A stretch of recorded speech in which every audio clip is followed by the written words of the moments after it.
Hello everyone, आज हम आ चुके हैं केमिस्ट्री के पार्ट 2 वीडियो को लेकर। चैप्टर 1 का ही है। हमने पिछले लेक्चर में पढ़ा था कि मैटर क्या होता है, मैटर के प्रॉपर्टीज़ क्या होते हैं, और मैटर को हमने क्लासीफाई भी किया था। फिज़िकल क्लासिफिकेशन, फिर केमिकल क्लासिफिकेशन, फिर हमने फिज़िकल क्लासिफिकेशन को ब्रीफली पढ़ा था, सॉलिड, लिक्विड, गैस। आज हम पढ़ने वाले हैं केमिकल क्लासिफिकेशन ऑफ मैटर। हम मैटर को केमिकली क्लासीफाई भी कर सकते हैं, जैसे हमने फिजिकली किया था in solid, liquid and gas. वैसे ही हम मैटर को करेंगे अभी you can say chemically classify. तो हमने ये चैप्टर 9 नहीं, क्लास 9 में हमने ये पढ़ा था, केमिकल क्लासिफिकेशन ऑफ मैटर, जिस चैप्टर का नाम था is matter around us pure. क्या हमारे आसपास जो मैटर है क्या वो प्योर है या नहीं। इस चैप्टर में हमने केमिकल क्लासिफिकेशन ऑफ मैटर के बारे में पढ़ा था। ठीक है भाई, तो आपको पता ही है कि केमिकल क्लासिफिकेशन में मैटर को 2 ब्रॉड कैटेगरीज में डिवाइड किया गया है। पहला प्योर सब्सटेंस, ठीक है, प्योर सब्सटेंस,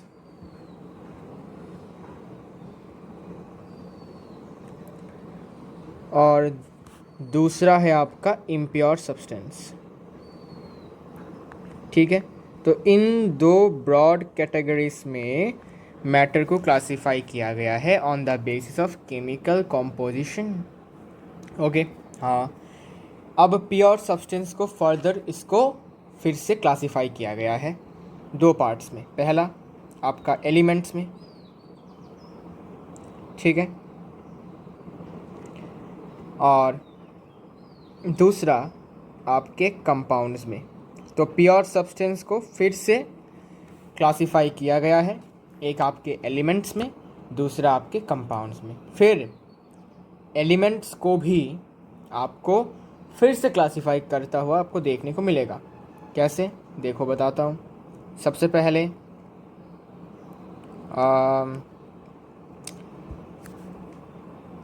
मेटल्स, ठीक है, जो कि एलिमेंट का क्लासिफिकेशन है। फिर नॉन मेटल्स, और फिर मेटलॉइड्स। ठीक है, ये आपके एलिमेंट्स का ही क्लासिफिकेशन है, फर्दर क्लासिफिकेशन है, यू कैन से। ठीक है, ये आपका फर्दर क्लासिफिकेशन है। ओके, फिर कंपाउंड्स को 2 फर्दर क्लासिफिकेशंस में डिवाइड किया गया है।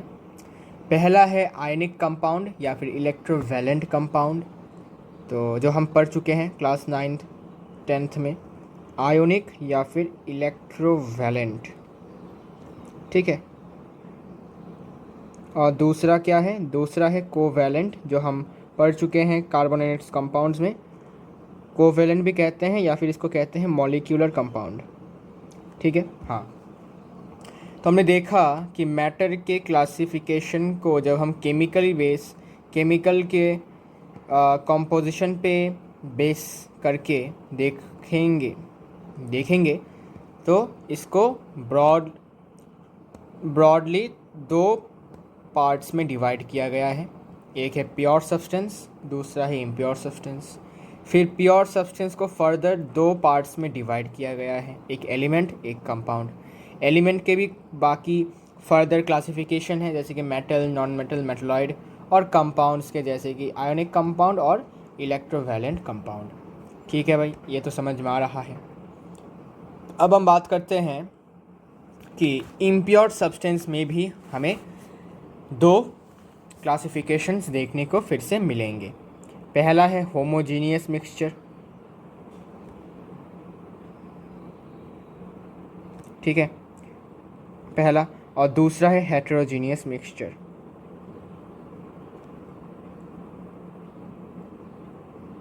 ठीक है, एक है होमोजीनियस मिक्सचर, दूसरा है आपका हेटेरोजीनियस मिक्सचर। ठीक है, हाँ जी, समझ में आ रहा है। तो ये हो गया आपका broad classification of the matter on the basis of chemical composition. ठीक है, ये समझ में आ गया है तो हम अभी आगे बढ़ते हैं। ठीक है, उम्मीद करता हूँ समझ में आ गया होगा, या आपकी क्लास 9th के कॉन्सेप्ट्स हैं, इनमें कुछ नया नहीं है।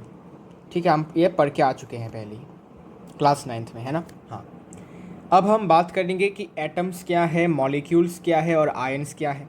ठीक है, ये आपको पता होगा आपको, ऑब्वियसली चैप्टर 3 है ये, आई गेस, मतलब केमिस्ट्री का चैप्टर 3 जो क्लास 9 में आपने पढ़ा था, एटम्स एंड मॉलिक्यूल्स चैप्टर। ठीक है, वही से हमें भी बात करेंगे कि भाई एटम क्या होता है। ठीक है, बिकॉज जब आप एलिमेंट्स पढ़ने आओगे, एलिमेंट के साथ साथ आपको एटम्स और मॉलिक्यूल्स और आयंस भी पढ़ने को मिल जाएंगे। इसलिए बात कर लेते हैं एटम क्या है और मॉलिक्यूल्स क्या है और आयंस ही क्या है। एटम्स क्या है? एटम्स किसी भी सब्सटेंस का स्मॉलेस्ट पार्टिकल कहा जाता है इसको। ठीक है, तो पहले जब इलेक्ट्रॉन, प्रोटॉन और न्यूट्रॉन आपका डिस्कवर नहीं हुआ था, ठीक है, तब उससे पहले लोग मानते थे कि किसी भी सब्सटेंस को अगर हम एकदम ब्रेक डाउन करते जाएं तो सबसे स्मॉलेस्ट पार्टिकल जो मिलेगा वो हमें एटम ही मिलेगा। और ये ट्रू है अनटिल एंड अनलेस आपका इलेक्ट्रॉन्स, प्रोटॉन्स एंड न्यूट्रॉन जब तक ये डिस्कवर नहीं हुए थे तब तक ये ट्रू था कि एटम ही सबसे स्मॉलेस्ट पार्टिकल है किसी भी सब्सटेंस का, चाहे वो नॉन लिविंग ही हो या फिर लिविंग ऑब्जेक्ट ही हो। ठीक है, फिर जब देखा गया कि भाई एटम को भी तोड़ा जा सकता है, फिर देखा कि एटम को तोड़ के हमें 3 सब एटॉमिक पार्टिकल्स मिले जिसको हम कहते हैं इलेक्ट्रॉन, प्रोटॉन और न्यूट्रॉन।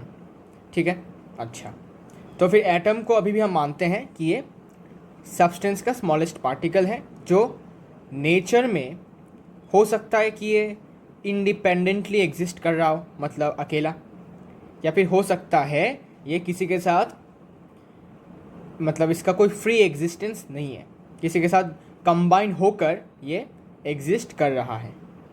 ठीक है, तो आपको बताता हूँ क्या होता है। तो इसका डेफिनेशन लिख लो भाई, सरल सा डेफिनेशन है। ठीक है, कि smallest particle of a substance, of any substance,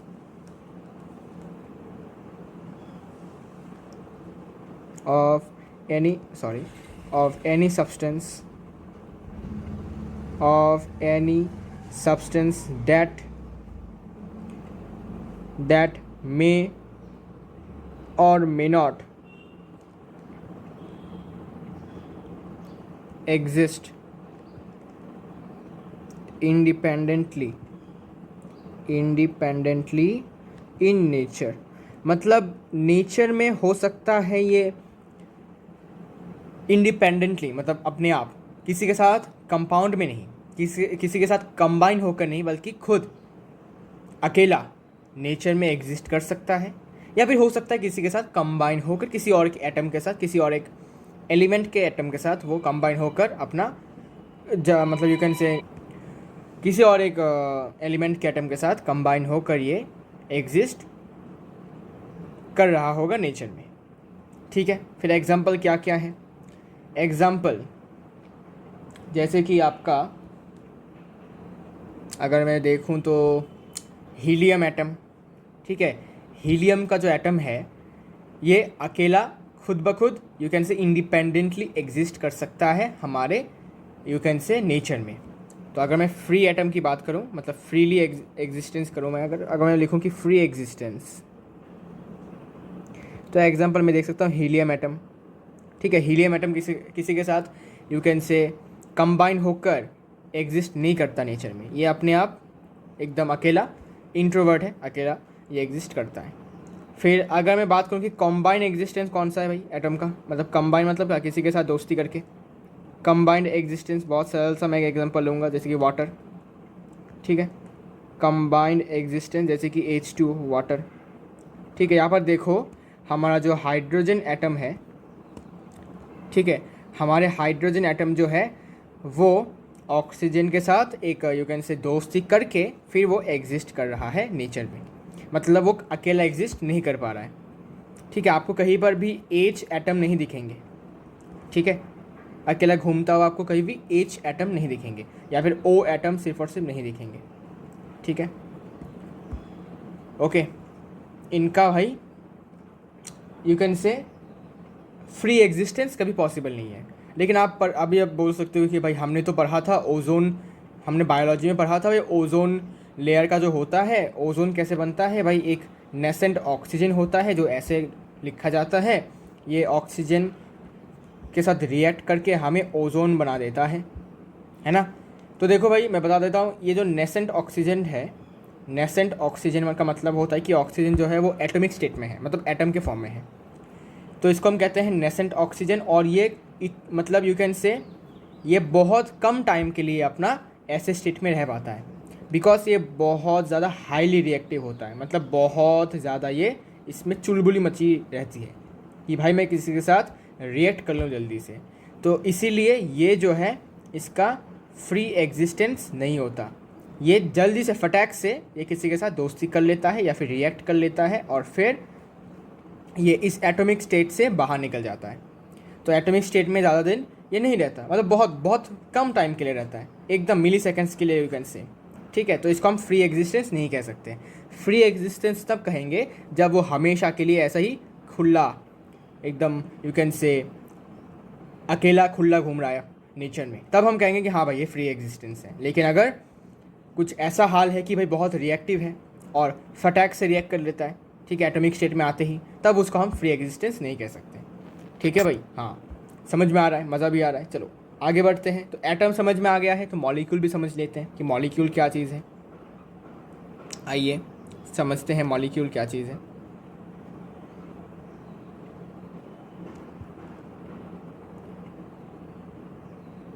चलिए तो देखो मॉलिक्यूल जो है, ठीक है, इसके बारे में हमने कार्बन एंड इट्स कंपाउंड्स में थोड़ा बहुत हमने पढ़ा था कि हमने देखा था भाई साहब कि हाइड्रोजन का एक एटम होता है जिसके पास एक इलेक्ट्रॉन होता है, वो दूसरे एक और हाइड्रोजन एटम के साथ दोस्ती करता है, कोवेलेंट बॉन्ड बनाता है, इलेक्ट्रॉन का शेयरिंग होता है और बन जाता है H2 मॉलिक्यूल। ठीक है, इसको हम कहते हैं मॉलिक्यूल। जब भी हम H2O लिखेंगे इसको भी हम मॉलिक्यूल कहते हैं, लेकिन डिफरेंस ये है कि ये मॉलिक्यूल ऑफ एलिमेंट है और ये मॉलिक्यूल ऑफ कंपाउंड है। ठीक है, तो मॉलिक्यूल का भाई असली मतलब क्या है थोड़ा बहुत हमें क्लियर नहीं है, तो हम इसको क्लियर आउट करते हैं इस वीडियो में। तो मॉलिक्यूल एक यू कैन से एक केमिकल स्पीशीज़ है, ठीक है, ऑब्वियसली केमिकल स्पीशीज़ ही होगा भाई, केमिकल चीज़ है भाई, हाँ। तो यू कैन से मॉलिक्यूल एक ऐसा स्पीशीज़ है, केमिकल स्पीशीज़ है जिसके पास तुम्हारे दो या फिर दो से ज़्यादा एटम्स होंगे। जैसे कि तुम अभी मैंने एग्जांपल दिया था H2, इसमें कितने एटम्स है, हाइड्रोजन के 2 एटम्स है, 2H एटम्स, 2 हाइड्रोजन एटम्स है।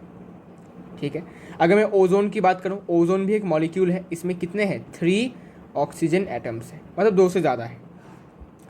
अब हो सकता है कि ये सेम भी हो सकता है या फिर डिफरेंट भी हो सकता है, जैसे कि H2O, इसमें क्या एटम सेम है, नहीं, एक हाइड्रोजन का एटम है, एक आपका ऑक्सीजन का एटम है, लेकिन यहाँ पर दोनों ही हाइड्रोजन के एटम है, तो यहाँ पर एटम्स सेम है, यहाँ पर एटम्स नॉट सेम, मतलब डिफरेंट है। ठीक है, लेकिन फिर भी हम इसको मॉलिक्यूल ही कहते हैं, इसको भी मॉलिक्यूल कहते हैं। ठीक है, तो मॉलिक्यूल एक ऐसा सब्सटेंस है, ठीक है, एक ऐसा पार्टिकल है जिसके अंदर तुम्हारे 2 या फिर 2+, मतलब मोर देन 2 तुम्हारे एटम्स होंगे। अभी एटम्स जो हैं वो हो सकता है सेम हो सकता है वो डिफरेंट हो। ठीक है, और ये केमिकली एक दूसरे से बॉन्डेड होते हैं। ऑब्वियसली बात है, केमिकली बॉन्डेड मतलब क्या, इनके बीच में एक बॉन्ड होता है, एक दोस्ती होता है। जैसे कि हमने देखा कि एक हाइड्रोजन एटम, यहाँ पर एक इलेक्ट्रॉन, ठीक है, इनके बीच में एक बॉन्ड है जिसको हम कहते हैं कोवेलेंट बॉन्ड। ठीक है, तो यहाँ पर देख सकते हैं इनके बीच में क्या है, एक केमिकल बॉन्ड है, एक दोस्ती है। सही बात है, हाँ जी। तो हम कह सकते हैं it is a particle, a particle that contains 2 or more atoms, ठीक है, that can be same or different, that can be same or different, that are chemically bonded to each other. तो ऑब्वियसली बात है chemically bonded होते हैं, ठीक है, covalent bond हो सकता है, ठीक है। अच्छा, so molecule is a particle that contains two और मोर, इसको मैं थोड़ा बड़ा करके लिख देता हूँ, टू और more atoms that are chemically bonded to each other. और ये एटम्स जो हैं वो सेम भी हो सकते हैं या फिर डिफरेंट भी हो सकता है। जैसे कि एग्जांपल के तौर पर मैंने एग्जांपल दिया आपको, एग्जांपल जैसे कि H2 मॉलिक्यूल हो गया, फिर O2 मॉलिक्यूल हो गया, O3 मॉलिक्यूल हो गया, फिर N2 मॉलिक्यूल नाइट्रोजन गैस, फिर आपका S8 मॉलिक्यूल सल्फ़र का मॉलिक्यूल होता है ये S8, फिर आपका फॉस्फोरस P4 का मॉलिक्यूल, फिर H2O मान लेते हैं, ठीक है, ये भी एक मॉलिक्यूल है, एट्सेट्रा, ठीक है। तो यहाँ पर देख सकते हैं कि इसमें 2 से ज़्यादा एटम्स होंगे। यहाँ पर कितने एटम्स हैं? हाइड्रोजन के 2 एटम हैं, ऑक्सीजन के 1 एटम है। अरे कहाँ चला गया? हाँ, 2 एटम्स और इसमें 1 एटम है, ठीक है। अच्छा, यहाँ पर एटम्स सेम है, यहाँ पर एटम डिफरेंट है, डिफरेंट एटम्स हैं, ठीक है ना। हाँ, अब बात करते हैं, मॉलिक्यूल तो हो गया है, अब बात करते हैं भाई कि आयन्स क्या हैं, ठीक है। आयन के बारे में आपको नॉलेज आई नो पता है, आपको बहुत अच्छे से पता है आयन्स क्या होते हैं, लेकिन फिर भी हम एक और बार इसको थोड़ा सा रिकैप मार लेते हैं, ठीक है भाई, रिकैप मान लेते हैं आयन्स क्या होते हैं। So what are ions, what are ions, right? Okay, ions you can say chemically sorry electrically charged atoms को ही हम आयन्स कहते हैं, ठीक है। अब ये एक एटम भी हो सकता है या फिर एक एटम का ग्रुप भी हो सकता है, ठीक है। तो सिंपल बात है, इलेक्ट्रिकली चार्ज्ड एटम या फिर ग्रुप ऑफ एटम को ही हम कहते हैं आयन्स, ठीक है। जिनके पास कोई ना कोई चार्ज होता है, नेगेटिव हो सकता है, पॉजिटिव चार्ज हो सकता है, ठीक है। और ये चार्ज आता कैसे है? ये चार्ज इसलिए आता है बिकॉज उनके नंबर ऑफ इलेक्ट्रॉन्स में क्या होता है? गड़बड़ी होता है, मतलब इम्बैलेंस होता है, ठीक है। मतलब इलेक्ट्रॉन्स का संख्या या तो ज़्यादा होगा या फिर कम होगा, जिसके कारण से एक ओवरऑल चार्ज आ जाता है उस एटम के पास या फिर ग्रुप ऑफ एटम के पास, जिसके कारण से उसको हम कहने लगते हैं आयन है वो, ठीक है।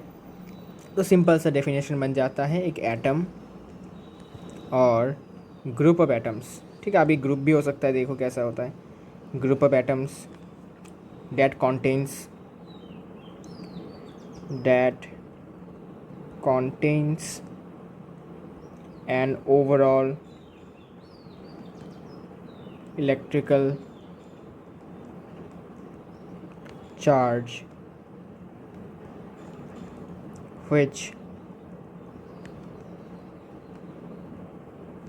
arises due to the imbalance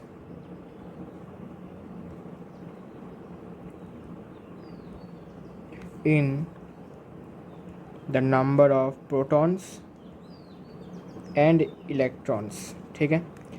तो प्रोटॉन्स और इलेक्ट्रॉन्स की संख्या में इम्बैलेंस होता है, मतलब कोई ज़्यादा होता है, कुछ कम होता है इलेक्ट्रॉन्स, ठीक है, जिसके कारण से ये इलेक्ट्रिक चार्ज आ जाता है। एग्जाम्पल बहुत है अपने पास, आपको पता ही है, जैसे सोडियम का एग्जांपल ले लेते हैं भाई, सोडियम चाचा का एग्जांपल। सोडियम, इसका यू कैन से एटॉमिक नंबर है 11, ठीक है ना भाई। तो कॉन्फ़िगरेशन क्या होगा? कॉन्फ़िगरेशन होगा 2,8,1। अब होता क्या है?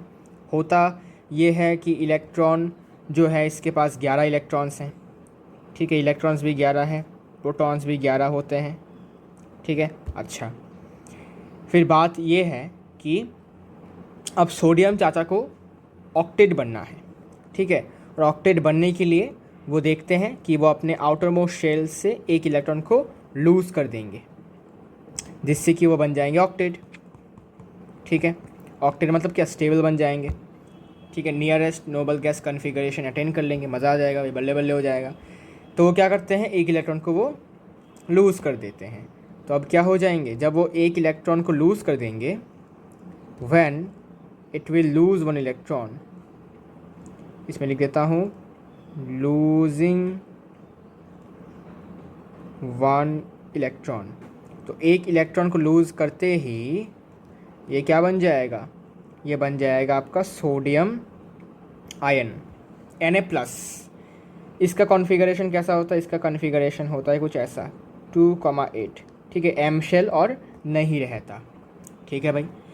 अब तुम अगर मैं इलेक्ट्रॉन की बात करूँ और प्रोटॉन की बात करूँ, तो प्रोटॉन तो 11 ही रहेंगे, ठीक है, प्रोटॉन 11 ही रहेंगे, proton will be 11 in number, but electron क्योंकि उसने एक इलेक्ट्रॉन लूज़ कर दिया, मतलब एक कम हो गया, तो इलेक्ट्रॉन हो जाता है यहाँ पर 10। तो मेजॉरिटी में कौन है, मेजॉरिटी में है प्रोटॉन, 11 है, और मेजॉरिटी में प्रोटॉन है, इलेक्ट्रॉन से कितना ज़्यादा है प्रोटॉन। तुम बोलोगे भाई इलेक्ट्रॉन जो है, मतलब प्रोटॉन जो है वो इलेक्ट्रॉन से एक ज़्यादा है, तो +1। तो 1 लिखने की ज़रूरत नहीं है, हम बस प्लस लिख देते हैं, वही अंडरस्टूड होता है कि +1 है, ठीक है। तो इसीलिए तो हम इसको कहते हैं सोडियम आयन। हम इसको सोडियम एटम नहीं कहेंगे, इसको हम कहेंगे सोडियम एटम, लेकिन इसको हम कहते हैं सोडियम आयन, मतलब इसके पास कुछ चार्ज है भाई, ठीक है। चलिए, तो इसको हम कहते हैं, क्या कहते हैं, इसको कहते हैं सोडियम आयन, सोडियम आयन कहेंगे, ठीक है भाई, मज़ा आ रहा है, हाँ। और इसको हम कहेंगे सोडियम एटम, ठीक है, इसको हम कहते हैं सोडियम एटम, बिकॉज इसके पास कोई चार्ज नहीं है, ठीक है, मज़ा आया, हाँ। तो अब आयंस के भी क्लासिफिकेशन किए गए हैं कि पॉजिटिव आयन को क्या कहेंगे और नेगेटिव आयंस को हम क्या कहेंगे, ठीक है, पॉजिटिव को क्या कहेंगे और नेगेटिव को हम क्या कहेंगे, इसका भी हमारा एक यू कैन से क्लासिफिकेशन कर दिया गया है। सो मैं लिख देता हूँ यहाँ पर टाइप्स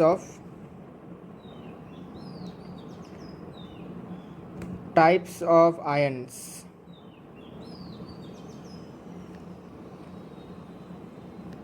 ठीक है, आपको पता है क्या होता है। अगर मैं बात करता हूँ पॉजिटिवली चार्ज्ड आयन की, तो मैं बात कर रहा हूँ कैटायन की। एग्जांपल दूंगा, पॉजिटिवली चार्ज्ड आयन को हम कहते हैं कैटायन, ठीक है। तो इतना बड़ा टर्म को हमने छोटा करके लिख दिया कैटायन। फिर नेगेटिवली चार्ज्ड आयन को हम कहते हैं एनायन, नेगेटिवली चार्ज्ड आयन को हम कहते हैं एनायन, ठीक है।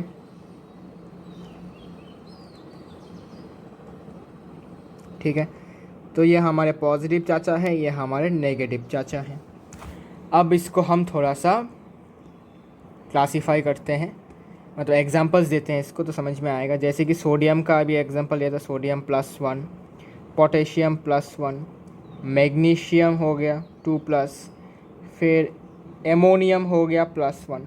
तो मैंने वो बताया था ना कि ग्रुप ऑफ एटम भी हो सकते हैं। तो ये देखो ग्रुप ऑफ एटम, यहाँ पर एक नाइट्रोजन का एटम है और एक हाइड्रोजन का एटम है। तो ग्रुप ऑफ एटम बन के भी एक चार्ज बन सकता है, मतलब आयन बन सकते हैं। जैसे कि क्या एग्जांपल दूँ, अभी रेडिकल में एग्जांपल क्या दे सकता हूँ, पॉजिटिव वाले में तो ज़्यादातर नेगेटिव ही है, पॉजिटिव में सिर्फ और सिर्फ यही मुझे याद है अभी तक। तो इसको अभी इतना तक रखते हैं, अगर याद आया तो लिखूँगा। नेगेटिव में ज़्यादा है भाई, देखो जैसे कि नेगेटिव में क्लोराइड आयन -1, फिर आपका फ्लोराइड -1, फिर आपका ऑक्साइड O2-, फिर सल्फेट SO4 2-, फिर सल्फाइट SO3 2-, फिर क्या कहते हैं इसको भाई, याद करने दो भाई इसको, हाँ, फिर आपका नाइट्रेट आ गया NO3 1-, ठीक है ना। तो ऐसे बहुत सारे हैं यू कैन से, जैसे कि याद है ग्रुप ऑफ एटम्स है, एक सल्फर का एटम, ऑक्सीजन का एटम, ग्रुप ऑफ एटम, ये भी आयन बन रहा है, ठीक है, इसके पास भी चार्ज है। तो ग्रुप ऑफ एटम भी हो सकते हैं या फिर एक सिंगल एटम भी हो सकता है, just like sodium, potassium, magnesium, ठीक है। अच्छा, ये तो मज़ा आ गया भाई। चलो भाई आगे बढ़ते हैं। अब भाई इतना कुछ पढ़ लिया है, अब पढ़ते हैं कि प्योर सब्सटेंस का डेफिनेशन ही क्या है। ये तो पढ़ा ही नहीं अभी तक, है ना, मेन चीज़ तो पढ़ा ही नहीं है। तो अब इसको हम पढ़ते हैं। चलो भाई शुरू करते हैं। What is pure substance? Pure substance का मतलब ही क्या है भाई, समझ नहीं आता प्योर सब्सटेंस क्या है ना। तो प्योर लिखा है तो कुछ प्योर ही होगा ना। चलो देखते हैं क्या प्योर है। Let's see what is the definition of pure substance.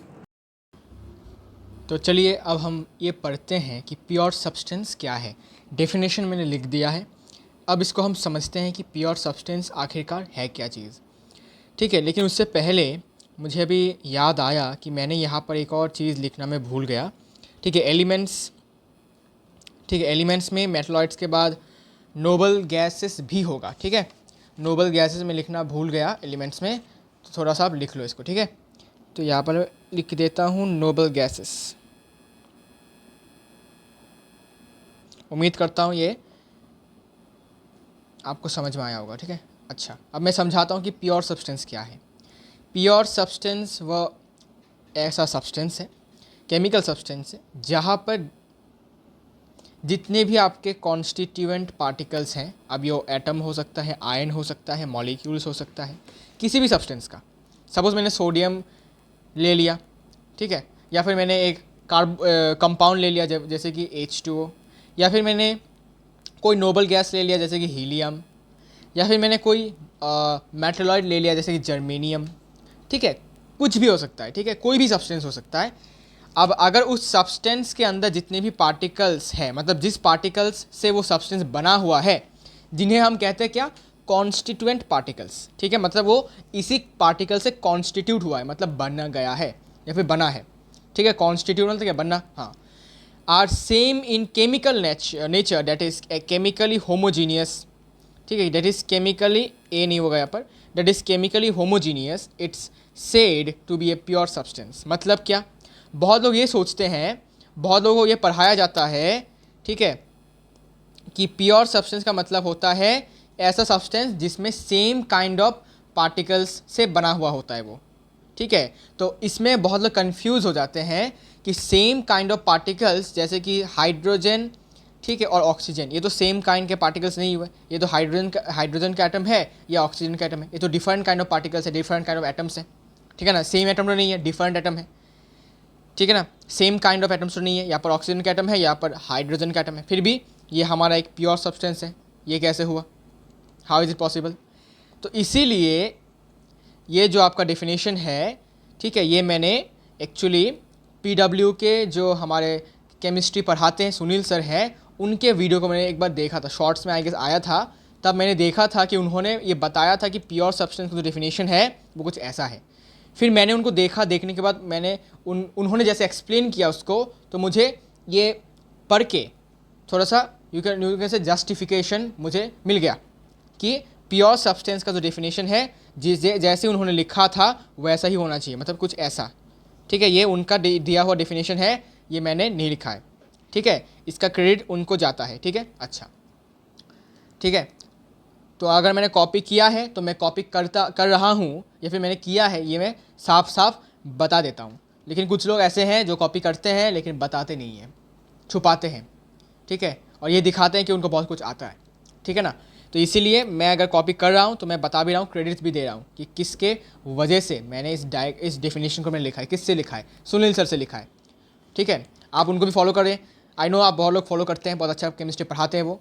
ठीक है, अब उन्होंने जो डेफिनेशन दिया उनके मुताबिक ये एकदम सही बात है कि बहुत लोग कंफ्यूज हो जाते हैं जब उनको डेफिनेशन में मिलता है कि सेम काइंड ऑफ पार्टिकल्स, या फिर यू कैन से पार्टिकल्स मतलब क्या, एटम हो सकता है, आयन हो सकता है, मॉलिक्यूल हो सकता है, उससे बना है सब्सटेंस। तब वो कंफ्यूज हो जाते हैं, मतलब स्टूडेंट्स, कि भाई H2O में oxygen one kind of atom है, hydrogen one kind of atom है, तो ये डिफरेंट काइंड्स ऑफ एटम हो गए। लेकिन डेफिनेशन में तो था कि सेम काइंड ऑफ एटम होने चाहिए, मतलब पार्टिकल्स होने चाहिए, तभी उनको हम प्योर सब्सटेंस कहते हैं। तो हाइड्रोजन, यू कैन से वाटर को हम प्योर सब्सटेंस क्यों कहते हैं भाई? ठीक है, यहाँ पर बहुत लोगों का कन्फ्यूज़न हो जाता है। तो इसी कन्फ्यूज़न को दूर करने के लिए ये डेफिनेशन फॉलो करना ज़रूरी है कि प्योर सब्सटेंस का असली डेफिनेशन जो है, मतलब एकदम एक्यूरेट डेफिनेशन जो है, वो इनका दिया हुआ डेफिनेशन ही है। ठीक है, बिकॉज प्योर सब्सटेंस का मतलब होता है कि वो केमिकल नेचर से सेम होंगे, केमिकल नेचर से। इसका क्या मतलब है? समझाऊंगा। मतलब वो केमिकली होमोजीनियस होंगे। होमोजीनियस मतलब यूनिफॉर्म होंगे। यूनिफॉर्म मतलब सेम या फिर बराबर, इक्वल, ठीक है, समझ सकते हो इससे। तो प्योर सब्सटेंस का मतलब होगा कि वो जो पार्टिकल्स बने होंगे, जिस पार्टिकल्स से वो सब्सटेंस बना होगा, वो केमिकली सेम होंगे। केमिकली सेम मतलब क्या, कि अगर मैं सोडियम एलिमेंट को लेता हूँ तो इसके अंदर जितने भी तुम्हारे पार्टिकल्स होंगे वो सारे के सारे सोडियम एटम होंगे, ठीक है, सारे के सारे सोडियम एटम होंगे, सारे के सारे सोडियम एटम होंगे, ठीक है। अगर मैं ऑक्सीजन मॉलिक्यूल लेता हूँ तो इसके ऑक्सीजन मॉलिक्यूल के अंदर क्या रहेंगे, सारे के सारे जो मॉलिक्यूल्स रहेंगे, सारे के सारे जो मॉलिक्यूल्स रहेंगे, ठीक है। अच्छा, मैं ऑक्सीजन इसमें एलिमेंट लेता हूँ, ठीक है, ऑक्सीजन एलिमेंट, ऑक्सीजन मॉलिक्यूल नहीं, सॉरी, ऑक्सीजन अगर मैं एलिमेंट लेता हूँ तो इसके अंदर जितने भी आपके पार्टिकल्स होंगे वो सारे के सारे O2 होंगे। और O2 को हम कहते हैं मॉलिक्यूल ऑफ एलिमेंट, इसीलिए कहते हैं बिकॉज वो एलिमेंट के अंदर जो है मॉलिक्यूल के फॉर्म में रहता है। और इतने सारे O2 मिलकर हमें ऑक्सीजन एलिमेंट हमें देता है। सिमिलर काइंड से अगर मैं देखूँ तो अगर वाटर जो है, वाटर भी कंपाउंड है, ठीक है, ये मॉलिक्यूल नहीं है, ये कंपाउंड है, ठीक है। अब इसको हम मॉलिक्यूल भी कह सकते हैं, लेकिन इसको कहना पड़ेगा कि मॉलिक्यूल ऑफ कंपाउंड, ये कंपाउंड का मॉलिक्यूल है, ठीक है। जैसे कि देखो, अगर मैं H2 लेता हूँ, इसके अंदर जितने भी तुम्हारे पार्टिकल्स होंगे, जितने भी तुम्हारे पार्टिकल्स होंगे, मॉलिक्यूल्स होंगे, वो कैसे फॉर्म में रहेंगे, H2O, H2O, H2O, H2O, समझ में आया। तो देखने में क्या दिख रहा है कि सारे के सारे केमिकली सेम है, केमिकल नेचर में सेम है, ठीक है ना भाई, समझ में आया। अच्छा, ड्रॉ करके दिखाता हूँ, ठीक है, ड्रॉ करके दिखाता हूँ, देखो, अगर मैं लेता हूँ सोडियम एलिमेंट, सपोज मैंने लिया सोडियम एलिमेंट, ठीक है, ये हमारा सोडियम एलिमेंट है यहाँ पर, this is our sodium element. तो इसके अंदर जितने भी पार्टिकल्स होंगे सारे कुछ ऐसे फॉर्म में होंगे, sodium, sodium atom, sodium atom, sodium atom, फिर सोडियम एटम, ठीक है, फिर सोडियम एटम। तो अब क्या मैं नहीं कह सकता कि इसके अंदर जो पार्टिकल्स हैं वो केमिकली नेचर में एकदम सेम टू सेम है, ये भी सोडियम एटम है, ये भी सोडियम एटम है, कोई डिफरेंस नहीं है, सही बात है। तो मैं कह सकता हूँ ये chemically, you can say chemically एकदम सेम है, केमिकल नेचर इनका एकदम सेम टू सेम है, सही बात है ना। हाँ, ये तो हो गया सोडियम एलिमेंट। तो सोडियम एलिमेंट में हमने क्या देखा कि एटम्स आर सेम। फिर अगर मैं देखूँ कंपाउंड्स में, ठीक है, कंपाउंड्स में अगर देखता हूँ, जैसे कि कंपाउंड्स से पहले मैं देखता हूँ सबसे पहले मॉलिक्यूल्स में। अच्छा, मॉलिक्यूल जैसे कि सोडियम एटम में देखता हूँ, ठीक है, सोडियम, सॉरी एलिमेंट, सोडियम नहीं, ऑक्सीजन के एलिमेंट में देखता हूँ, ठीक है। देखो देखो देखो, अरे यार बन क्यों नहीं रहा ठीक से, ये एक स्क्वायर बनने में टाइम क्यों लग रहा है। ठीक है, ये हमारा मान लेते हैं कि ये हमारा ऑक्सीजन एलिमेंट है, ठीक है, this is our oxygen element. अब ऑक्सीजन का जो एलिमेंट है वो सोडियम की तरह ऐसे नहीं रह सकते, फ्री नहीं रह सकते, वो बॉन्ड बनाते हैं, ठीक है, बॉन्ड बनाकर वो कुछ मॉलिक्यूल के फॉर्म में रहते हैं, जैसे कि O2 मॉलिक्यूल, ठीक है, ऐसे फॉर्म में रहते हैं, फिर O2 मॉलिक्यूल, फिर O2 मॉलिक्यूल। बिकॉज हमें पता है कि एटम्स का जो डेफिनेशन है वो यही कहता है कि हो सकता है एटम्स फ्रीली एग्जिस्ट कर रहे हो एकदम खुला आराम से अकेले, और हो सकता है वो किसी बॉन्ड बनाकर एग्जिस्ट कर रहे हो, जैसे कि O2 एक बॉन्ड बना रहा है, ठीक है, यहाँ पर दो एटम्स बना रहे हैं बॉन्ड, यहाँ पर एक एटम, यहाँ पर एक एटम, ठीक है, ऐसा करके बॉन्ड बना रहा है, सही बात है ना। हाँ, इसके बाद O2 molecule, O2 molecule, O2 molecule, O2 molecule, O2 molecule, O2 molecule, समझ में आया। तो ऑक्सीजन जो एलिमेंट है, ठीक है, उसके अंदर पार्टिकल्स कैसे के मतलब किस फॉर्म में है, मॉलिक्यूल्स के फॉर्म में है, बिकॉज ऑक्सीजन के एटम्स फ्रीली एग्जिस्ट नहीं कर सकते, ठीक है ना भाई। तो इसीलिए वो O2 के फॉर्म में रहते हैं, और इसीलिए हम इनको कहते हैं मॉलिक्यूल ऑफ एलिमेंट, बिकॉज वो एलिमेंट के मॉलिक्यूल हैं, ठीक है। इसको हम कहते हैं O2 को कहते हैं, रुको लिखता हूँ यहाँ पर, इसलिए हम O2 को कहते हैं मॉलिक्यूल ऑफ एलिमेंट। अब क्लियर हुआ बात, ठीक है। अब तुम नहीं कह सकते क्या कि ये प्योर सब्सटेंस है, क्यों, बिकॉज इसके अंदर जो पार्टिकल्स है वो केमिकली सेम है, सारे के सारे O2 है, ऐसा कोई नहीं कि अगर N2 आ गया, नहीं, सब केमिकल नेचर से सेम है, सब यूनिफॉर्म है। हाँ, एक और एग्जांपल देता हूँ तो और क्लियर हो जाएगा कंपाउंड्स को लेकर, उम्मीद करता हूँ समझ में आ रहा होगा, ठीक है, उम्मीद करता हूँ समझ में आ रहा होगा। चलिए फिर मैं आगे बढ़ जाता हूँ एक और एग्जांपल लेने। सपोज मैंने एग्जांपल लिया वाटर का, वाटर क्या है, कंपाउंड है, ठीक है, water is a compound, okay. तो मैंने ले लिया यहाँ पर H2O कंपाउंड, H2O कंपाउंड मैंने ले लिया है। अब H2O कंपाउंड के अंदर पार्टिकल्स किस फॉर्म में होंगे? मॉलिक्यूल्स के फॉर्म में होंगे। कैसे? यहाँ पर H2O, फिर एक और H2O यहाँ पर, फिर एक और H2O यहाँ पर, फिर एक और H2O यहाँ पर, फिर एक और H2O यहाँ पर, फिर एक और H2O यहाँ पर, फिर एक और H2O यहाँ पर। ऐसे करके तुम्हारे पार्टिकल्स रहते हैं वाटर कंपाउंड के अंदर। तो अब क्या तुम इसको वाटर को प्योर सब्सटेंस नहीं कह सकते? बिकॉज वाटर के अंदर जो पार्टिकल्स है वो केमिकली सेम है। ये भी H2O, ये भी H2O, ये भी H2O, ये भी H2O, तो केमिकल नेचर उनका सबका सेम है। आप समझे बेटे? और वाटर को कहा जाता है, मतलब इस वाटर कंपाउंड के अंदर जो यहाँ पर H2O है ये एक मॉलिक्यूल की तरह है, और इसको कहा जाता है मॉलिक्यूल ऑफ कंपाउंड, बिकॉज ये H2O कंपाउंड का मॉलिक्यूल है। और यहाँ पर ये एलिमेंट का मॉलिक्यूल था इसलिए मॉलिक्यूल ऑफ एलिमेंट, ये कंपाउंड का मॉलिक्यूल है इसलिए मॉलिक्यूल ऑफ कंपाउंड। उम्मीद करता हूँ, आशा करता हूँ सबको समझ में आ गया होगा और कोई दिक्कत यहाँ पर नहीं है कि प्योर सब्सटेंस का डेफिनेशन कुछ ऐसा क्यों है। ठीक है, प्योर सब्सटेंस का डेफिनेशन आप इसको फॉलो कर सकते हैं, कोई दिक्कत नहीं है। ठीक है, ये देखा जाए तो ये सबसे अच्छा और सटीक डेफिनेशन मुझे लगा, इसलिए मैंने इसको उनसे लिया। ठीक है, अच्छा, तो फिर इसको तुम कह सकते हो एटम्स। ठीक है, यहाँ से हम एक बात लिख सकते हैं। क्या बात लिख सकते हैं? कि एलिमेंट में सारे के सारे एटम्स सेम होंगे, कंपाउंड्स में सारे के सारे मॉलिक्यूल्स सेम होंगे। ठीक है, हाँ, तो मैं लिख सकता हूँ कि इम्पॉर्टेंट बात है कि एलिमेंट्स में क्या होता है, क्योंकि एलिमेंट्स क्या है? प्योर सब्सटेंस है, तो इसके अंदर आपके जितने भी एटम्स होंगे वो सेम केमिकल नेचर के होंगे, मतलब एटम्स जो होंगे सारे के सारे सेम होंगे, एटम्स आर सेम। और कंपाउंड की अगर मैं बात करता हूँ तो कंपाउंड हमें पता है कि दो तरीके के होते हैं, एक आयोनिक कंपाउंड, एक कोवैलेंट कंपाउंड। तो आयोनिक कंपाउंड अगर होता है, अगर कंपाउंड आयोनिक होता है तो क्या होगा? अगर कंपाउंड आयोनिक होगा तो आपका आयन्स सेम होंगे, बिकॉज आयोनिक कंपाउंड में क्या रहते हैं? आयन्स रहते हैं। कैसे रहते हैं दिखाता हूँ, देखो। और आपका अगर कोवैलेंट कंपाउंड है जैसे कि H2O, वहाँ पर आपके मॉलिक्यूल्स क्या होंगे? सेम होंगे। Molecules are same, molecules are same. जैसे कि आपको मैंने बताया था कि मैंने सपोज लिया NaCl। NaCl क्या है? एक आयोनिक कंपाउंड है, तो इसका मैंने क्यूबिक लेटिस मैंने ड्रॉ कर रहा हूँ। ठीक है, ये क्यूबिक लेटिस है। तो क्लोरीन के जो आयन्स होते हैं, क्लोराइड आयन्स होते हैं, वो कॉर्नर में रहते हैं, वर्टेक्स में रहते हैं। ठीक है, वर्टेक्स में ऐसे ऐसे कोने में रहते हैं। ठीक है भाई, हाँ। और फिर हर एक फेस के मिडल में भी रहता है, इस फेस के मिडल में, इस फेस के एकदम मिडल में, इस फेस के मिडल में, इस फेस के मिडल में, और इस फेस के मिडल में, और सामने वाले फेस के मिडल में। हो गया ना? हाँ, इधर हुआ, इधर हुआ, इधर हुआ, हाँ।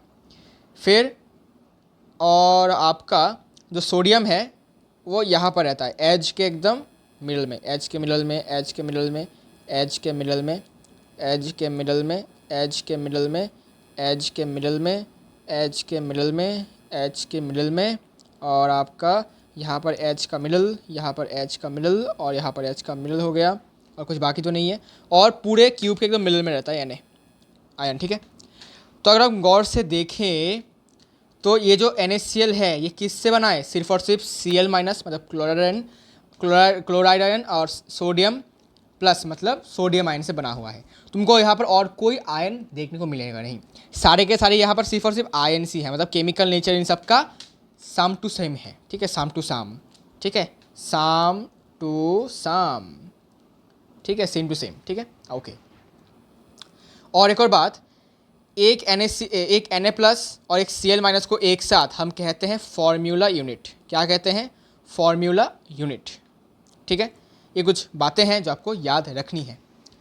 ठीक है, तो अब हम कह सकते हैं कि NaCl is also a pure substance because इसके अंदर जितने भी पार्टिकल्स हैं मतलब आयन्स हैं वो सारे के सारे सेम हैं। Sodium ion, chloride ion, sodium ion, chloride ion. ऐसा नहीं कि यहाँ पर मैग्नीशियम का आयन आ जाएगा। ठीक है, अगर मैग्नीशियम का आयन आ जाता है तो वो प्योर सब्सटेंस नहीं कहलाएगा, वो हो जाएगा आपका इम्प्योर सब्सटेंस। ठीक है, अच्छा, तो कंपाउंड में समझ में आ गया है कुछ कुछ बातें। ठीक है, अच्छा, फिर एलिमेंट्स दो तरीके के होते हैं, ठीक है, एलिमेंट्स दो तरीके के होते हैं, ये लिख देता हूँ आपको, types of elements, types of elements, ठीक है। एलिमेंट्स के भी कुछ टाइप्स होते हैं, क्या क्या टाइप, कि पहला होता है आपका मोनो एटॉमिक, मतलब इसमें सिर्फ और सिर्फ यू कैन से इसमें जो एटम्स होते हैं वो यू कैन से इंडिपेंडेंटली एग्जिस्ट करता है, मतलब सिंगल एग्जिस्ट करता है, सिंगल एटम एग्जिस्ट करता है। जैसे कि Na सोडियम एलिमेंट, इसमें देखो एटम्स क्या है, सिंगल सिंगल है, कोई बॉन्ड नहीं बनाता, ठीक है, खुद ही एग्जिस्ट करता है इंडिपेंडेंटली, ठीक है। तो पहला आपका हो जाएगा, इसका नंबर 1 हो जाएगा आपका mono atomic elements, mono atomic elements,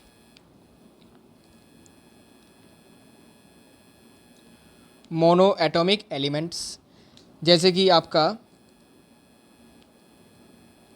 sodium जो मैंने एग्जांपल बोला, पोटेशियम, फिर आपका कैल्शियम, फिर आपका मैग्नीशियम, ठीक है। अच्छा, फिर एटसेट्रा। तो आप लिख सकते हैं कि mono atomic elements don't exist as molecule, मतलब इसमें जो एटम्स होते हैं वो मॉलिक्यूल के फॉर्म में नहीं रहते, वो सिंगल सिंगल रहते हैं, इंट्रोवर्ट है, ठीक है, सिंगल सिंगल रहते हैं, अकेला रहते हैं, ठीक है। अच्छा, इसके बाद है आपका नंबर 2 है poly atomic ions, poly atomic, sorry ions नहीं बोल रहा हूँ, सॉरी एलिमेंट होगा। पॉली एटॉमिक एलिमेंट्स मतलब क्या है, पॉली का मतलब जिसमें आपका जो एटम्स हैं वो या तो यू कैन से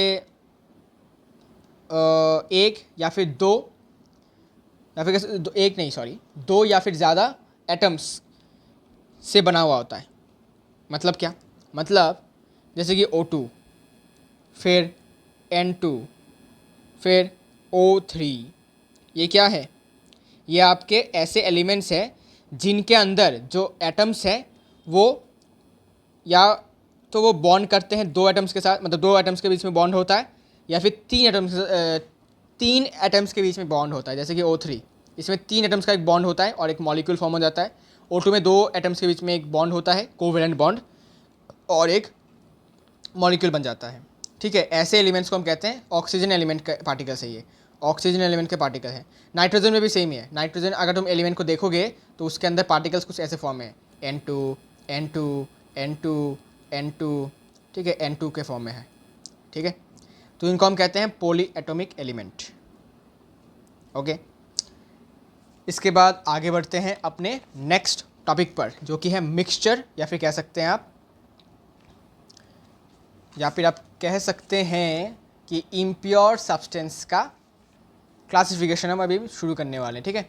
इम्प्योर सब्सटेंस या फिर मिक्सचर जिसे हम कहते हैं, ठीक है। ये है आपका सेकंड क्लासिफिकेशन ऑफ मैटर, ठीक है। फर्स्ट था आपका प्योर सब्सटेंस, उसको हमने देखा। अब हम इम्प्योर सब्सटेंस के बारे में बात करेंगे, या फिर कह सकते हैं आप मिक्सचर के बारे में बात करेंगे। चलिए शुरू करते हैं फिर। इम्प्योर सब्सटेंस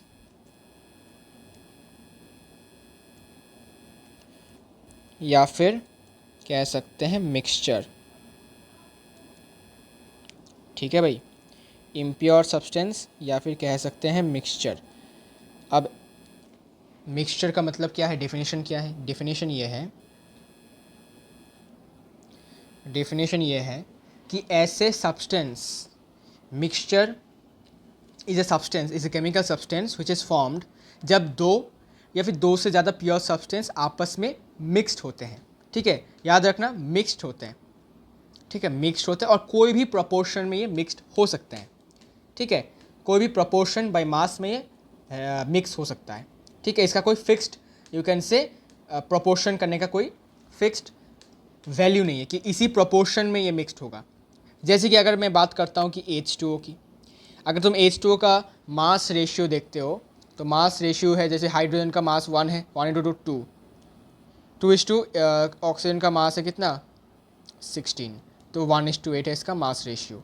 तो ये जो रेशियो है ये फिक्स्ड नहीं रहता इन मिक्सचर्स, और ऐसे सब्सटेंस को हम कहते हैं, आपके सामने ही है, मिक्सचर कहते हैं इसको, ठीक है। और इसी कारण से बिकॉज तुम प्रोपोर्शन जो है आपका, प्रोपोर्शन फिक्स्ड नहीं है, प्रोपोर्शन इज़ नॉट कांस्टेंट या फिर फिक्स्ड, इसके वजह से जो मिक्सचर होते हैं या फिर कह सकते हो इम्प्योर सब्सटेंस होते हैं, इनके जो मेल्टिंग पॉइंट हो गया, बॉइलिंग पॉइंट हो गया, ये सेम नहीं रहता।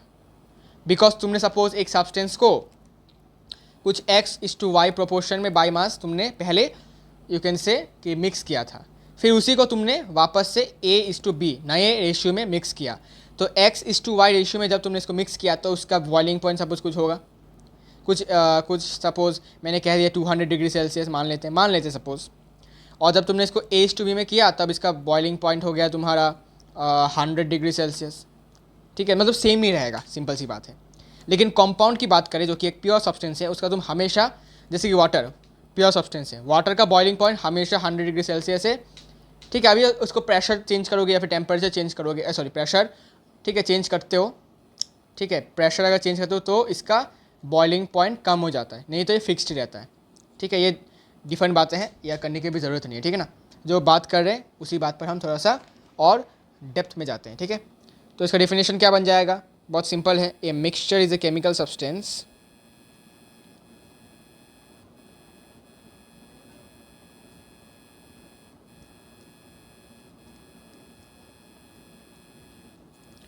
व्हेन, अच्छा व्हिच इज फॉर्म्ड होगा,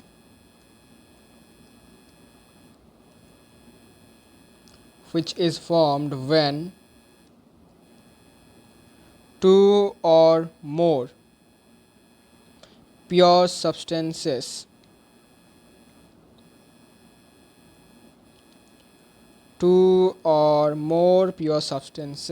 are mixed together। जब दो या फिर दो से ज़्यादा प्योर सब्सटेंसेस मिलकर मिक्स्ड होते हैं किसी भी प्रोपोर्शन बाय मास में, तब हमको जो यू कैन से केमिकल सब्सटेंस मिलता है उसको हम कहते हैं मिक्सचर।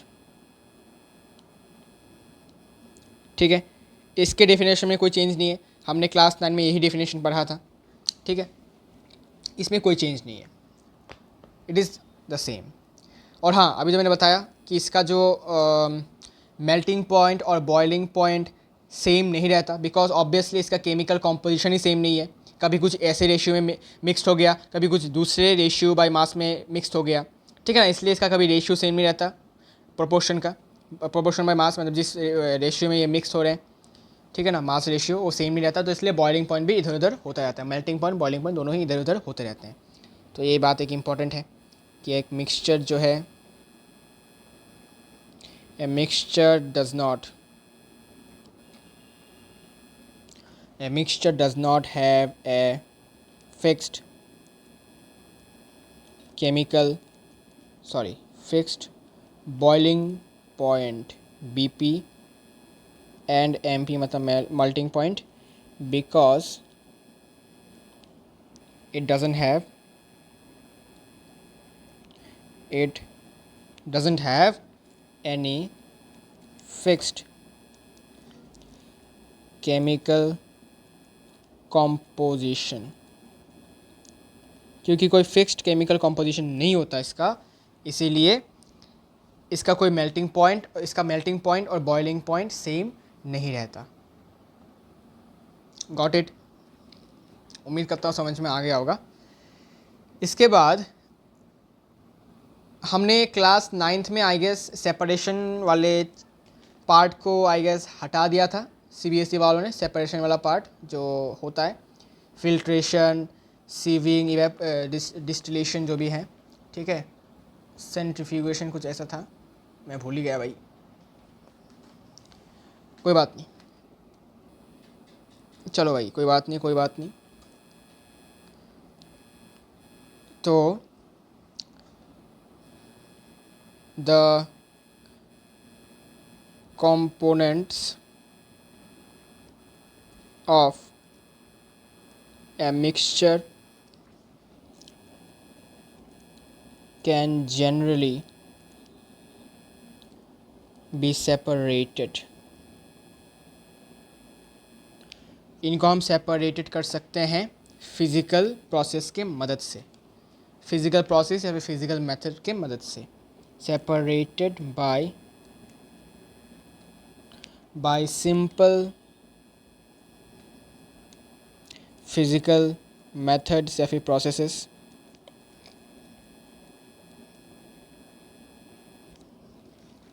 जैसे कि filtration,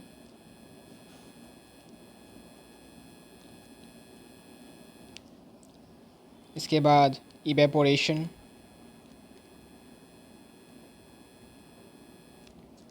then sieving and etcetera. ठीक है, कुछ इन फिज़िकल मेथड्स के मदद से हम मिक्सचर के कंपोनेंट्स को, इसके केमिकल जो चीज़ें हैं, कंस्टिट्यूएंट्स हैं, इनको हम अलग कर सकते हैं। ओके, देन हम डिफरेंस पढ़ेंगे कि होमोजेनियस मिक्सचर और हेट्रोजीनियस मिक्सचर के बीच में डिफरेंस क्या है। डिफरेंस की मदद से हम समझ जाएंगे। ठीक है, बहुत आसान डिफरेंस है होमोजेनियस और हेट्रोजीनियस मिक्सचर का। ठीक है, इतना कुछ इसमें नया कुछ नहीं है ज़्यादा। ठीक है, ये क्लास 9 के टॉपिक्स हैं, तो इन पर ज़्यादा आपको इतना यू कैन से घबराना नहीं है, सिंपल सी बात है। ठीक है, घबराने की कोई ज़रूरत ही नहीं है।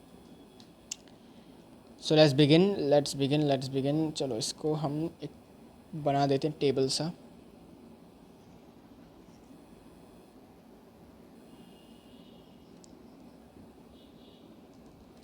ओके, सो ये जो चैप्टर है आपका पहला chapter, some basic concepts of chemistry, ये थोड़ा सा वास्ट चैप्टर है।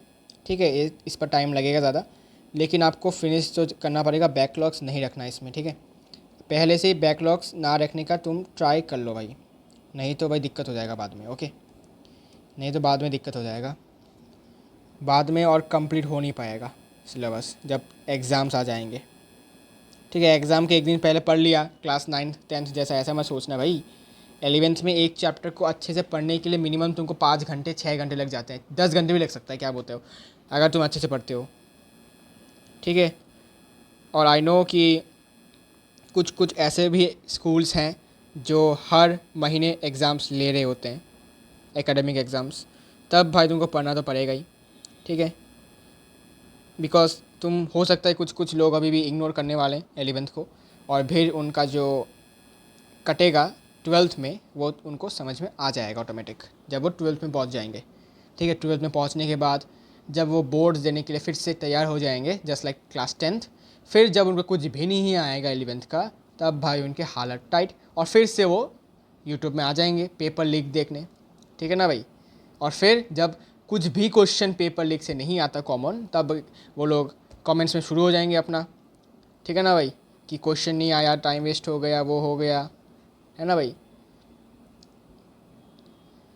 तो सिंपल सा फंडा है कि जो काम जब दिया गया है उसी वक्त कंप्लीट हम कर लेंगे, ताकि बाद में भीख ना मांगना हो। ठीक है ना, यूट्यूब में जाके कि मुझे ये नहीं आ रहा है, वो नहीं आ रहा है। ठीक है ना, तो होमोजीनियस मिक्सचर का मतलब होता है जहाँ पर पार्टिकल्स का यूनिफॉर्म कॉम्पोजिशन होता है। मतलब जैसे कि अगर तुम एक पानी का गिलास लेते हो, वहाँ पर पानी लेते हो, पानी में हम थोड़ा सा नमक डालते हैं, टाटा सॉल्ट, कोई प्रमोशन का वीडियो नहीं है ये वैसे, टाटा सॉल्ट डालते हैं, तो जब ये मिक्स हो जाएगा तो तुमको ना ही सॉल्ट के पार्टिकल्स दिखते हैं, क्या दिखते हैं क्या सॉल्ट के पार्टिकल्स, नहीं दिखते हैं, बिकॉज वो परफेक्टली यू कैन से जो हमारे वाटर मॉलिक्यूल्स हैं उसके इंटर मॉलिक्यूलर स्पेस में घुस जाते हैं, और जो पार्टिकल्स है ना वो मर्ज हो जाता है सिंपली। ठीक है, मतलब दिखाई नहीं देता, एकदम कंप्लीटली एकदम यूनिफॉर्मली इसका कॉम्पोजिशन हो जाता है, जिससे कि हमें पार्टिकल्स का कोई different layer, line of separation नहीं दिखता। ठीक है, ये हमने क्लास 9 में भी पढ़ा है। ठीक है, no line of separation is visible, no definite line of separation is visible, ये हमने पढ़ाया, मैंने पढ़ाया था क्लास 9 में। ओके, क्लास 9 का जो टॉपिक है is matter around us pure chapter से, वहाँ पर मैंने पढ़ाया था। तो मैं लिख सकता हूँ कि पार्टिकल्स, सॉरी पार्टिकल्स नहीं, हाँ यूनिफॉर्म कॉम्पोजिशन तो होता ही है।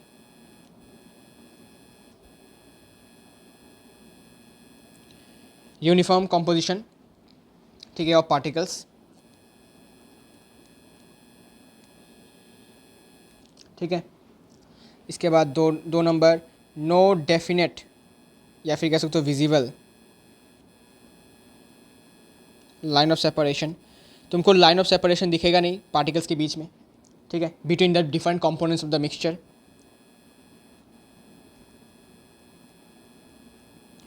Between different constituents of the mixture, ठीक है। और आपका थर्ड पॉइंट है कि होमोजीनियस मिक्सचर में सिर्फ और सिर्फ एक ही रीजन होता है, ठीक है, सिंगल रीजन होता है। There is only single region visible. सिर्फ और सिर्फ एक ही सिंगल रीजन दिखेगा। जैसे कि अगर ग्लास में पानी लेने के बाद अगर तुम सॉल्ट डाल देते हो तो तुमको ये जो लेयर है ना, रीजन है ना, सिर्फ पानी का ही दिखेगा, सॉल्ट का अलग से लेयर नहीं दिखेगा, या फिर और अलग सा रीजन नहीं दिखेगा, सिंगल रीजन। 4 नंबर में लिख सकता हूँ एग्जाम्पल, ठीक है। अच्छा, टाइप भी लिख देता हूँ। टाइप मुझे याद आ गया कि ट्रू सोल्यूशन वैसे कहते हैं इसको, ठीक है। ट्रू सोल्यूशन भी कहते हैं, या फिर सिर्फ और सिर्फ सोल्यूशन भी कह सकते हो, या फिर क्लियर सोल्यूशन भी कह सकते हो, कोई दिक्कत नहीं है। ट्रू सोल्यूशन या फिर क्लियर सोल्यूशन कह लो, या फिर सिर्फ और सिर्फ सोल्यूशन कह लो, ठीक है। This is a type of homogeneous mixture. इसमें सॉल्यूट के पार्टिकल्स कितने होते हैं भाई? Smaller than, I guess you can say 1 nanometre, smaller than 1 nanometre होता है, ठीक है, ओके। फिर क्या कहते हैं इसको, हाँ, एग्जाम्पल्स की बात कर रहा था मैं। हाँ, एग्जाम्पल क्या है? बहुत आसान है, सॉल्ट इन वाटर और शुगर इन वाटर, ठीक है भाई, डन है भाई, ओके। इसके बाद आ जाते हैं अपने हेट्रोजीनियस मिक्सचर के इसके पॉइंट्स पे। तो मैं एक काम करता हूँ, इसको मैं थोड़ा सा सेपरेट कर देता हूँ ना, जिससे कि डिफरेंट पॉइंट्स लगे, ये नहीं तो डिफरेंट पॉइंट्स नहीं लगेंगे ना, सेम पॉइंट जैसा हो जाएगा। उम्मीद करता हूँ समझ में आ रहा होगा, इजी है, क्लास 9 का टॉपिक है। जो नया टॉपिक है वो मैं बता दूंगा, वहाँ पर आपको ध्यान देना है, जो कि इसके बाद ही आने वाला है, जो कि फिजिकल क्वांटिटी क्या है, जो आप फिजिक्स में भी पढ़ने वाले हो वैसे, ठीक है। फिजिक्स में भी अच्छे से पढ़ लेना, इसमें भी अच्छे से पढ़ लेना, कंप्लीट हो जाएगा। लेकिन फिजिक्स में नया टॉपिक है मेजरमेंट्स और डायमेंशंस वाला। आई गेस पहले इसका चैप्टर का नाम डायमेंशंस था, यूनिट्स एंड डायमेंशंस। पता नहीं, मैंने बहुत जगह पर यूनिट्स एंड डायमेंशंस देखा, कुछ जगह पर यूनिट्स एंड मेजरमेंट्स दिखा, ठीक है। मुझे पता नहीं भाई, इसका चैप्टर तो एक ही है, बस नाम अलग अलग मैंने देखा बहुत जगह पर, यूट्यूब पर ही बहुत जगह पर मैं देखा, डिफरेंट नाम से इसका चैप्टर है। कोई दिक्कत नहीं भाई, एक ही हम जो अभी न्यू एनसीईआरटी में 2024 रैशनलाइज लिखा है, उसी में जो चैप्टर का नाम होगा वही हम लिखेंगे, ठीक है। यूनिट्स एंड मेजरमेंट हुआ तो यूनिट्स एंड मेजरमेंट, ठीक है। तो पहला है हेट्रोजीनियस मिक्सचर में पार्टिकल्स का कोई यूनिफॉर्म कॉम्पोजिशन नहीं होता, जिसके कारण से हमें पार्टिकल्स के डिफरेंट लेयर्स देखने को मिलते हैं। जैसे ऑयल इन वाटर, जब तुम पानी में तेल डालते हो, जो कि एक हाइड्रोकार्बन है, मतलब ऑर्गेनिक कंपाउंड, सिंपल सी बात है, तो वो क्या करता है कि भाई बिकॉज ऑफ दिस हाइड्रोफोबिक, ठीक है ना, हाइड्रोफोबिक यू कैन से नेचर है उसका, तो वो पानी से यू कैन से डरता है, मतलब उसके साथ दोस्ती नहीं करता। बिकॉज हमें पता है कि हमने पढ़ा था क्लास 10th में ऑर्गेनिक कंपाउंड्स में, मतलब कार्बोनाइनिस कंपाउंड्स में, कि जो हमारे कार्बन कंपाउंड्स होते हैं, मतलब कोवैलेंट कंपाउंड जो होते हैं, वो नॉन पोलर सॉल्वेंट्स में सोल्यूबल होते हैं। लेकिन जो पोलर सॉल्वेंट है, जैसे कि वाटर, उसमें वो क्या बोलते हैं इसको, अरे वर्ड ही भूल गया मैं, डिज़ोल्व नहीं होते हैं, ठीक है। अच्छा, तो वो सिर्फ और सिर्फ अपने ही जैसे लाइक डिज़ोल्व लाइक वाला जो प्रॉपर्टी है, वैसे अगर तुम लड़के हो तो तुम लड़के के साथ दोस्ती करते हो, अगर तुम लड़के हो तो लड़की के साथ दोस्ती करते हो, ठीक है ना। Most of the time general case में ऐसा ही होता है, ठीक है ना। अगर तुम्हें क्रिकेट खेलना पसंद है तो तुम क्रिकेट खेलने वाले किसी दोस्त के साथ दोस्ती करोगे, ना कि फुटबॉल खेलने के साथ। हो भी सकता है कि तुम दोस्ती कर सकते हो, लेकिन जनरल केस में तो यही होता है कि क्रिकेट खेलने वाला कोई और एक क्रिकेट खेलने के साथ दोस्ती करता है, ठीक है ना भाई, हाँ। लेकिन हेट्रोजीनियस में ऐसा नहीं होता, ठीक है ना भाई। हेट्रोजीनियस में क्या होता है, ऐसा नहीं होता, मतलब क्रिकेट के साथ फुटबॉल जो है मिक्स नहीं हो सकता ना, वैसे ही ऑयल के साथ वाटर मिक्स नहीं हो सकता, ठीक है ना, वैसा ही है, ठीक है। अब कंपेयर करने मत लग जाना कि फुटबॉल बेटर है क्रिकेट बेटर है, दोनों ही अच्छे हैं भाई, ठीक है। अब गेम्स इन्वॉल्व हुए हैं, मतलब क्या बोलते हैं, इन्वेंट हुआ है, तो खेलो भाई, इसमें कंपेयर करने की क्या चीज़ है भाई, हर जगह कंपेयर लग जाते हो तुम लोग। तो हेट्रोजीनियस मिक्सचर में नॉन यूनिफॉर्म कॉम्पोजिशन होता है पार्टिकल्स का, ठीक है। ओके, फिर नंबर 2, इसमें आपको विजिबल लाइन देखने को मिलेंगे सेपरेशन का, डेफिनेट विजिबल, अच्छा इसमें ये हटा देता हूँ, डेफिनेट विजिबल लाइन लिख देता हूँ, अच्छा लगेगा। Definite visible line of separation is visible, sorry present, अच्छा ये लिख देता हूँ, different line of separation, definite visible line of separation is present between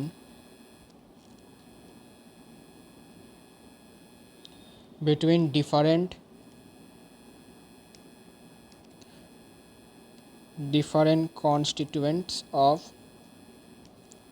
the mixture। तो डिफरेंट कंपोनेंट्स या फिर कॉन्स्टिट्यूएंट्स के बीच में, मिक्सचर में जितने भी है, ठीक है, उनके बीच में एक सेपरेशन हमें लाइन दिखता है। ओके, सेपरेशन वाला लाइन हमें दिखता है कि क्लियरली दिख रहा है कि हाँ इसके साथ ये अलग हो रहा है, अलग है, ठीक है।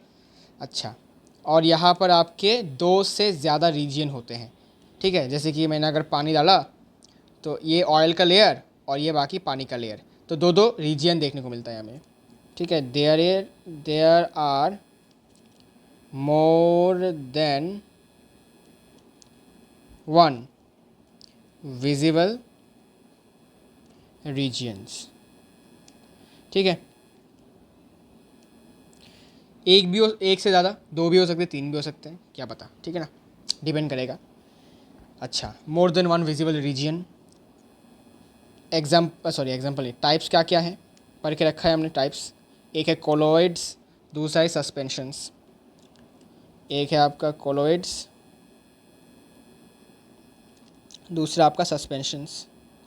कोलोइड्स मतलब कैसे पार्टिकल्स, कोलोइड्स मतलब जिन पार्टिकल्स का साइज़ 1 नैनोमीटर से 100 नैनोमीटर के बीच में है, और सस्पेंशंस मतलब जिनका साइज़, पार्टिकल्स का साइज़ 100 नैनोमीटर से भी ज़्यादा है, बड़ा है बहुत ज़्यादा, तो आँखों से देखने को मिलता है हमें, एकदम विजिबल है आँखों से, ठीक है, एकदम फुल्ली विजिबल है, ठीक है। कोई इसमें ऐसा नहीं कि दिख नहीं रहा।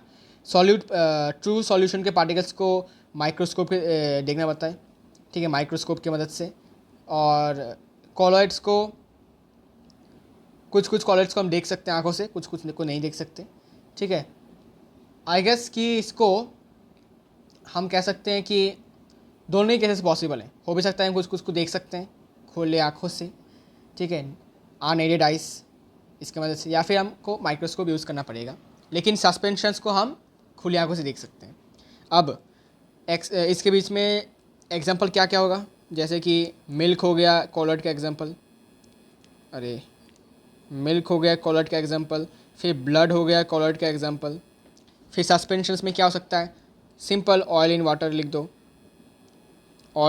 दो, फिर कुछ भी एक ऑर्गेनिक कंपाउंड लिख दो, जैसे कि केरोसिन, इथेनॉल, कुछ भी लिख दो भाई, केरोसिन इन वाटर।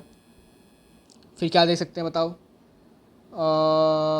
क्या देख सकते हैं, और भी देख सकते हैं वैसे, इथेनॉल इन वाटर, फिर एटसेट्रा लिख देता हूँ ना, और भी तो बहुत सारे एग्जांपल्स हो सकते हैं, अभी दिमाग में नहीं आ रहा तो इतना तक लिखते हैं, ठीक है ना भाई।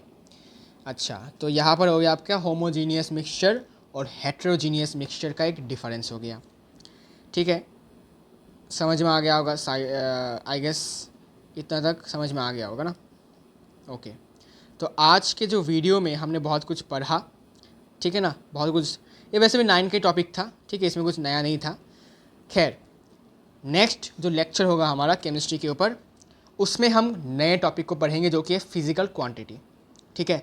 फिज़िकल क्वांटिटी क्या है, यूनिट्स क्या है, यूनिट्स के क्या क्या सिस्टम है, क्या क्या यूनिट्स होते हैं, और यूनिट्स 7 बेसिक या फिर कह सकते हैं फंडामेंटल यूनिट्स होते हैं, ठीक है। फिज़िकल क्वांटिटीज़ होते हैं, जिनके SI यूनिट होते हैं, फिर आपके सिंबल्स भी होते हैं, ठीक है, उनका मीनिंग भी होता है, नाम भी होता है, ठीक है, और कुछ कुछ ऐसे भी है डिराइव्ड यूनिट्स, ठीक है। डिराइव्ड का मतलब होता है जो उन्हीं 7 फिजिकल क्वांटिटीज़ के मदद से हमने डिराइव किया, मतलब उन्हीं के मदद से इनको हमने इस जगह पर लाया, बनाया कह सकते हो। डिराइव मतलब होता है कि बनाया, दूसरे फार्मूलेस के मदद से हमने इसको बनाया, डिराइव्ड फार्मूला होता है, ठीक है। जैसे कि हमने क्लास 10th में रेजिस्टिविटी, ठीक है, रो जिसे हम बोलते हैं, इसके SI यूनिट को हमने निकाला था ओम मीटर। कैसे निकाला था? बहुत आसान, हमें बताया कि resistance equals to row L/A, यहाँ से रो हो जाएगा RA/L, और यहाँ से रेजिस्टेंस मतलब ओम, A मतलब मीटर स्क्वायर, और लेंथ का SI यूनिट मीटर कट गया तो ओम मीटर, ठीक है। तो इसको हम कहते हैं डिराइव्ड यूनिट। मतलब इसने हमने कैसे किया, हमने बाकी फिजिकल क्वांटिटीज़ के मदद से, उनके यूनिट्स के मदद से हमने इसके यूनिट को डिराइव किया, मतलब लाया, एग्जिस्टेंस में लाया, ठीक है। अच्छा, तो इसको हम कह सकते हैं कि डिराइव्ड यूनिट्स, ठीक है। बात करेंगे इनके बारे में, ठीक है। बहुत कुछ पढ़ना बाकी है इस चैप्टर में, बहुत कुछ बाकी है भाई, बहुत कुछ। अभी तक तो हमने शुरू भी नहीं किया ठीक से, ठीक है। हम तो क्लास 9th के टॉपिक्स में अटके हुए हैं अभी भी, है ना। इसके बाद जो 9th के बाद जो 11th का जो न्यू टॉपिक है वो पढ़ते पढ़ते भाई साहब टाइम तो लगेगा। फिर से हम आ जाएंगे अपने 9th के टॉपिक में, लॉज ऑफ केमिकल कॉम्बिनेशन, जैसे कि कॉन्जर्वेशन ऑफ मास पढ़ चुके हैं हम, डेफिनेट या फिर कांस्टेंट प्रोपोर्शन क्या है वो पढ़ चुके हैं। फिर नए 3 और 4 लॉज और न्यू ऐड होंगे जो हमने नहीं पढ़े थे वक्त। उसमें मैंने बोला था कि क्लास 11 में पढ़ने वाले हैं वापस से। देखो भाई 9th में 11 आ गया फिर से, कितने जल्दी से टाइम बीत गया ना। हाँ, तो फिर हम पढ़ने वाले हैं law of multiple proportion, law of reciprocal proportion, ठीक है। और फिर हम पढ़ेंगे गैसियस लॉ का, ठीक है, जो कि है आपका गेल-लुजैक्स लॉ, और फिर एवोगाड्रोस लॉ भी हम पढ़ने वाले हैं। ये कुछ लॉ है। फिर हमारा हम फील करेंगे मोल कॉन्सेप्ट को। फिर से मोल कॉन्सेप्ट को मैंने क्लास 9th में एटम्स एंड मॉलिक्यूल्स चैप्टर में मैंने बहुत बेहतरीन तरीके से समझा दिया है मोल कॉन्सेप्ट को। उस वीडियो को देख लेना भाई पहले, फिर हम इसको सेम तरीके से फिर से यहीं पे समझेंगे, वापस से समझेंगे, ठीक है। फिर से अपने टॉपिक्स को फिर से हम रिप्लेनिश करेंगे, क्लास 9th के टॉपिक्स को। फिर मोल कॉन्सेप्ट के बाद हमारा चैप्टर चलता रहेगा, चलता जाएगा। चलने के बाद कुछ क्वेश्चंस भी सॉल्व होंगे, फिर हमारा चैप्टर ख़त्म होगा, ठीक है। फिर हमारा चैप्टर ख़त्म होगा। और एक और बात है कि फ़िज़िक्स का जो वीडियो है वो थोड़ा लेट आएगा, बिकॉज उस पर मैं अभी भी वर्क कर रहा हूँ, मैं नोट्स बना रहा हूँ कि आपको मैं क्या पढ़ाऊँगा, क्या एक्सप्लेन करूँगा, कैसे करूँगा। तो थोड़ा सा प्रैक्टिस मुझे भी चाहिए होता है, ठीक है, बोलने से पहले, बिकॉज ये विदाउट एनी स्क्रिप्ट है, ठीक है। This is without any script. तो मैं जो बोल रहा हूँ ये इंस्टेंटली मेरे दिमाग में आ रहा है और मैं बोल रहा हूँ, ठीक है। ऐसा कुछ भी हो सकता है जो मैं कुछ ऐसे इन्फॉर्मेशन हो सकते हैं जो मैं, हो सकता है कि मैं इसको लेफ़्ट कर देता हूँ, तो उनको भी मैं सोच के कॉपी में या फिर मैं कह सकता हूँ कोई भी एक रफ पेज में लिख के रखता हूँ। फिर उनको देख देख के मैं आपको बोलता हूँ कि हाँ भाई यहाँ पर फिर हम ये पढ़ने वाले हैं, वो पढ़ने वाले हैं, ठीक है ना। तो इसी के साथ आज फर्स्ट लेक्चर था ये केमिस्ट्री का, सॉरी फर्स्ट नहीं, सेकंड लेक्चर था केमिस्ट्री का वैसे, ठीक है। तो मुझे लगा फर्स्ट है, मैं भूल ही गया था भाई वो, कोई बात नहीं, ठीक है।